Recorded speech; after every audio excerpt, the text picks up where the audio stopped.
पाकिस्तान की सियासत में हमेशा कहा जाता है कि सितंबर सितमगढ़ साबित होगा। कभी इमरान खान साहब इसके दावे करते थे, तो कभी पाकिस्तान मुस्लिम लीग नून भी इसके दावे करती रही है, और कभी अपोजिशन के लिए सितमगढ़ साबित हुआ तो कभी हुकूमत के लिए सितमगढ़ साबित हुआ। सितंबर तो सितमगढ़ मौजूदा सेटअप में, मौजूदा निज़ाम में, मौजूदा दौर में किसी के लिए साबित नहीं हुआ, लेकिन अक्टूबर बहुत अहमियत इख्तियार कर गया है। इस वक्त पाकिस्तान की पूरी फ्यूचर की जो प्रेडिक्टेबिलिटी है वो अक्टूबर पर डिपेंड करती है। अक्टूबर में चीफ जस्टिस काजी फायद साहब को रुखसत होना है, नए चीफ जस्टिस साहब को आना है। इमरान खान साहब अप्रैल का कह रहे हैं कि अक्टूबर में हालात बदल जाएंगे। ख्वाजा आसिफ साहब भी कह चुके हैं कि हुकूमत डीरिलाइज हो सकती है अक्टूबर में, और दूसरी जानिब हुकूमत को तवक्को भी है आईनी तरमीम लाकर, चीफ जस्टिस काजी फायद साहब को एक्सटेंशन देकर या आईनी अदालत कायम कर हुकूमत को स्टेबिलिटी प्रोवाइड करने की। फैसल वाबड़ा साहब ने आज प्रेस कॉन्फ्रेंस की, और उनकी प्रेस कॉन्फ्रेंस भी एक फ्रस्ट्रेशन का शिकार थी। पीटीआई जो कर रही है वो भी फ्रस्ट्रेशन का शिकार है, हुकूमत जो कर रही है वो भी सब फ्रस्ट्रेशन में हो रहे हैं, क्योंकि अब टाइम कम है और मुकाबला सख्त है। और ये तो मतलब कि दो, या तो आपकी सियासत और आपकी सारी जो मेहनत है वो ख़त्म है, या आप कामयाब है। यहाँ पर नाकामी और कामयाबी के धारे पर पाकिस्तान की सियासत आ चुकी है, और आने वाले 20 दिन बहुत ही अहम बताए जा रहे हैं। फैसल वाबड़ा साहब ने कहा कि पाकिस्तान तहरीक इंसाफ के अंदर ये प्लान बन चुका है कि लोगों की जानें उन्होंने ज़ाया करनी है, मासूम जानें बहाने का पाकिस्तान तहरीक इंसाफ ने फैसला कर लिया है। फैसल वाबड़ा साहब को वैसे तो माना जाता है कि उनकी जो हर पेशेंट गोई होती है वो सच साबित होती है। लॉन्ग मार्च से उन्होंने पहले कहा था कि मुझे बहुत सी लाशें नजर आ रही हैं, और फिर लॉन्ग मार्च के बाद जो हुआ हमें सबको पता है। इमरान खान साहब पर कातिलाना हमला भी हुआ, उसके अलावा उसके बाद 9 मई भी हुआ, और फिर बहुत कुछ हुआ। अब जो फैसल वाबड़ा ने इस वक्त बात की है कि उन्हें मासूम लोगों की, पाकिस्तान तहरीक इंसाफ मासूम लोगों की जानें ज़ाया करेगी। इसकी अगर हम थोड़ी सी तशरीह करें तो फैसल वाबड़ा साहब कुछ गलत नहीं कह रहे।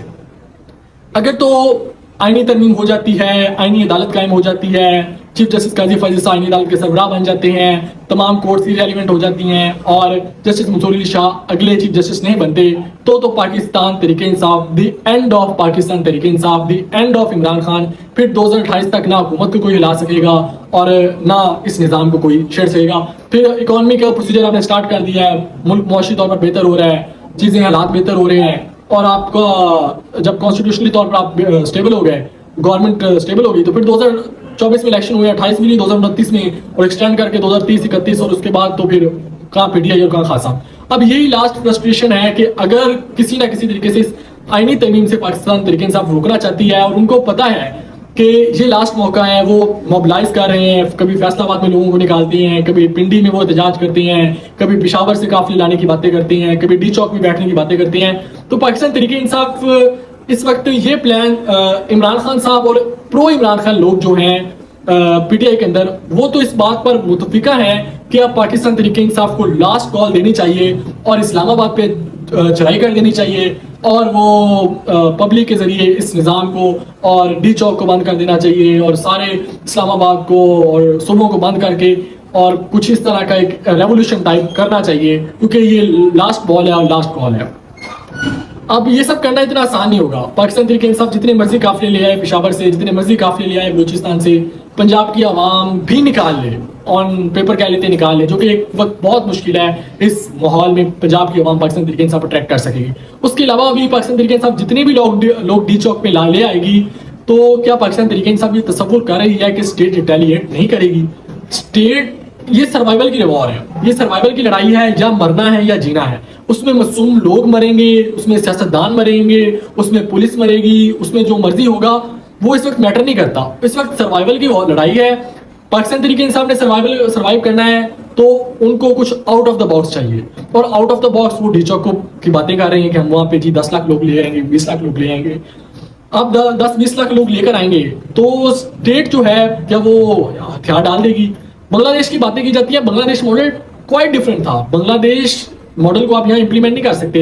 यहाँ पर एक पॉपुलिज्म है, यहाँ पर दो लीडर्स के दरमियान लड़ाई है। वहाँ पे कोई पॉलिटिकल पार्टी बेनिफिशियरी नहीं थी, वो रज़ाकाराना तौर पर स्टूडेंट्स निकले थे, उनको सपोर्ट किया था। हसीना वाजिद की गवर्नमेंट घर चली गई। हसीना वाजिद की गवर्नमेंट घर जाने के बाद जो नया सेटअप बना वो एक न्यूट्रल सेटअप था, वो एक स्टूडेंट्स की बॉडी का सेटअप था, वो एक एजुकेशनल सेटअप था। लेकिन यहाँ पे पाकिस्तान तहरीक इंसाफ वर्सेस पीडीएम है। या तो वो 11 जमातों की सियासत खत्म, उनके लिए आर्टिकल 6 तैयार, उनके लिए इस्लामाबाद में और रावलपिंडी के चौक में फांसियां हैं, या फिर खान साहब के लिए तख्ता-ए-दार है और खान साहब को वहां पे लटकना है। तो इस वक्त सर्वाइवल की वार है, या तो वो सब जाएंगे या खान साहब को जाना पड़ेगा। तो ये अब इसका फैसला करना है ابھی بھی خان صاحب پاس بھی ٹائم ہے, اور یہ جو ہمارے بڑے بڑے سیاستدان ہیں, زرداری ہو گئے, نواز شریف صاحب ہو گئے, ان کے پاس بھی وقت ہے, لیکن وقت بہت کم ہے, کیونکہ اب جو معاملات ہیں وہ سارے ہاتھ سے نکلتے جا رہے ہیں. انا اتنی اوپر چلی گئی ہے کہ اب 3 سال سے بات نہیں ہو سکی, تو اکتوبر میں اب کیا بات ہوگی. لیکن یہ جو ساری لڑائی ہے, یہ سروائیول کی لڑائی ہے, اور اس میں سروائیو کسی ایک شخص نے کرنا ہے. 1977 میں جب بھٹو صاحب کو پھانسی دی گئی تھی, تو وہاں ایک اخبار میں خبر چلی تھی, پھانسی کا پھندا بنا ہوا تھا, اور ایک طرف ضیاء الحق صاحب کی تصویر تھی, اور دوسرے جانب بھٹو صاحب کی تصویر تھی. اور یہ سینٹیمنٹ کریٹ ہوا تھا کہ کسی ایک کو تو اس پھانسی پر چلنا ہی چلنا ہے. اگر بھٹو باہر آتے ہیں تو پھر وہ ضیاء الحق صاحب کو پھانسی دیں گے, اگر ضیاء الحق صاحب نے سروائیو کرنا ہے تو بھٹو صاحب کو پھانسی دینی پڑے گی. سیم سینیریو یہ ہے کہ اگر عمران خان صاحب نے سروائیو کرنا ہے اور وہ باہر آئے تو وہ ان کو نہیں چھوڑیں گے, وہ قطعی طور پر نہیں چھوڑیں گے.